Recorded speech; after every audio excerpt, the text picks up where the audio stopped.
kamu melihat ke atas langit, terlihat langit berwarna biru, namun ketika di pesawat, yang biru yang mana ya? Kok langitnya nggak ada? Halo, jumpa lagi dengan saya Om Dosen. Udah lama juga saya nggak posting. Kalau dulu namanya bukan podcast sih. Podcast ini saya bikin namanya Bahas Yuk.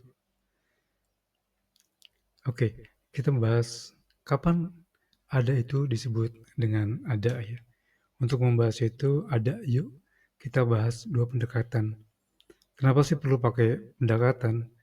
Pendekatan perlu agar eh, tidak menjadi debat dan pendekatan ilmiah juga perlu agar kita memahami, oh ini berdasarkan itu, oh itu berdasarkan ini, itu. Maka kita perlu sebuah pendekatan. Contoh, kenapa sih kita perlu bertanya dasar ada disebut ada? Nah, ada disebut ada. Misalnya, kalau kamu melihat ke atas langit, terlihat langit berwarna biru, namun ketika di pesawat, yang biru yang mana ya? Kok langitnya nggak ada?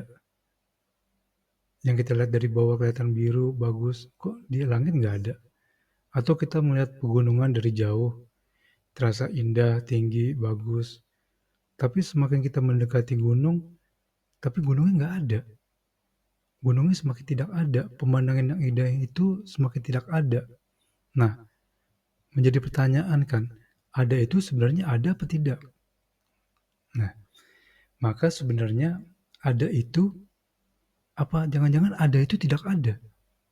Atau kapan ada itu disebut ada? Atau ada itu sifatnya jangan-jangan sementara? Atau jangan-jangan ada itu sifatnya kekal? Jika ada itu kekal, kapan disebut ada? Dan di mana ada itu ada? Apakah di objeknya atau ada itu hanya ada di kepala kita? Simulasi. Jika disebut saya sematkan kata ada pada adanya sebuah mobil di garasi, kemudian mobil itu tidak ada lagi di garasi, jadi mobilnya di garasi, mobil itu nggak ada lagi di garasi. Apakah kata adanya hilang? Gitu. Contoh lagi misalnya, ada pertandingan tinju, saya sematkan kata ada pada pertandingan tinju. Jika pertandingan tinju itu selesai, apakah kata adanya masih ada? Nah, untuk itu mari kita bahas dengan pendekatan dua paham, yaitu paham rasionalisme, yaitu disebut ada jika menurut logika itu ada. Contoh misalnya, satu bambu ditambah satu bambu, maka menjadi dua bambu. Atau kalau dalam perusahaan, karyawan sales berjualan 1 miliar, karena memang terhitung 1 miliar, yaitu rasionalisme. Contoh lagi misalnya, di komplek perumahan itu ada 20 rumah, karena dihitung satu-satu ada berjumlah 20 rumah. Nah, karena memang terhitung 20 rumah. Pemahaman yang menggunakan logika semata, itu disebut paham rasionalisme. Jadi kalau Anda debat dengan seseorang, dia menggunakan fakta-fakta, menggunakan hitung-hitungan, itu namanya ada disebut dengan rasionalisme. Nah, sehingga paham rasionalisme itu meyakini bahwa ada itu menyandarkan pada akal semata, gitu ya. Nah, sekarang ada paham kedua namanya paham empirisme. Paham yang nggak perlu akal untuk mengatakan suatu itu ada. Contoh misalnya kopi ini pahit, ya dia nggak perlu menyatakan itu ada, tapi yang merasakan aja bahwa itu ada.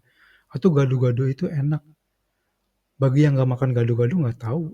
Atau makan tempe di rumah orang tua lebih enak daripada makan mewah di hotel bintang 5. Itu empirisme. Jadi dikatakan ada tanpa perlu rasionalisme. Sehingga bisa dikatakan paham empirisme itu bahwa ada tidak perlu logika dan hanya perlu penggunaan panca indera dengan melihat, dengan merasa, dengan penciuman, dengan mendengar. Nah, itu paham empirisme. Jadi ada tipe orang yang base-nya rasionalisme dan ada tipe orang yang base-nya empirisme. Jadi ketika berdebat atau ketika berakal, jangan diaduk-aduk tuh, seperti itu. Jadi kita memahami orang, oh orang ini rasionalisme, orang ini empirisme. Begitu saja dari saya, Om dosen.